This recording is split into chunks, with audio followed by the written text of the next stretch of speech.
Hey YouTube, it's echobear, and today I want to do an app for you guys. It's called Tape It Up. Now before I get into talking about this app, let's get through the serious stuff.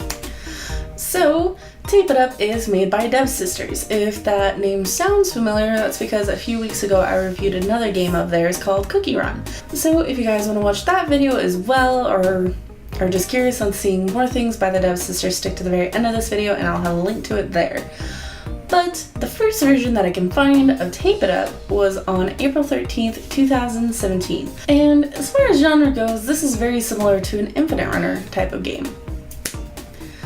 So Tape It Up is kind of an interesting take on an Infinite Runner.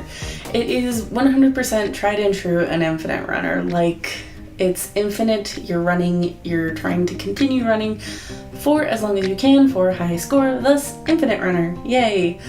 But this one is really cute in the fact that you're working almost at a post office as a little roll of tape who's trying to tape up boxes as they go by. So you're a little sentient piece of tape. So once you figure out that little weird premise, your whole goal of the game is to get as high a score as you can. You do that by jumping from box to box without hitting the bottom track. And if you do hit the bottom track, it's a game over. So that does seem kind of boring. It seems like pretty much every other infinite running app that's out there. And in some ways it is. This game does add a couple of little features that make it kind of different. Like, it's not something I haven't seen in other games and even other Dev Sisters games. It's very similar. There are letters that you can collect throughout playing the game that trigger fever mode. And a few updates ago, it was a lot more easier to get fever mode, but as the updates have gone by, it's getting harder and harder to get it, so it's kind of a bummer. But once you do collect FEVER, your character becomes invincible. You run through a ton of boxes super quickly and get a lot of points. So going through that, it's just a faster way to rack up points. If you want to try to go through as many levels as you can, Fever is not super ideal because it doesn't move you any farther in the game. It's just kind of its own little invincibility time. There's also like these little demon boxes that show up every once in a while that you jump in them. The box machine, like, it kind of explodes, gets demon eyes and sharp teeth, and like just spits out more demon boxes at you. And you only have one box you can choose from to jump to, so it's very fast paced, it's very unforgiving, but if you can make it through and find another little demon box looking thing and get out, you get a huge chunk of points, which is definitely favorable if you're going for a high score kind of run. Now, throughout this game, there are other like mystery boxes, teleporting boxes, coins that show up, and cute little things that pop out of the boxes, like kitty paws popping up and tapping on the top of the box, little birds sticking their heads out, and stuff like that, which are all super cute. There is also the aesthetic choices of once you get 1,000 coins, you can unlock a skin. And it's random, like a lot of the games nowadays, you can't just be like, I want that one.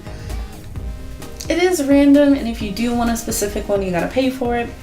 But some of those actually change the sides and the backgrounds and small little details about it. It doesn't do anything gameplay-wise, but it is a very nice aesthetic touch to it. So I super appreciate that. It's really cute.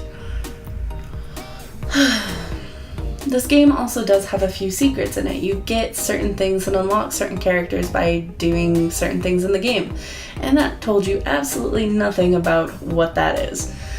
So for an example, to unlock the Black Cat character and even have it as an option to unlock for you when you do unlock a character, when you get a free gift every so often, it takes you to a different screen and you have to tap on the Black Cat.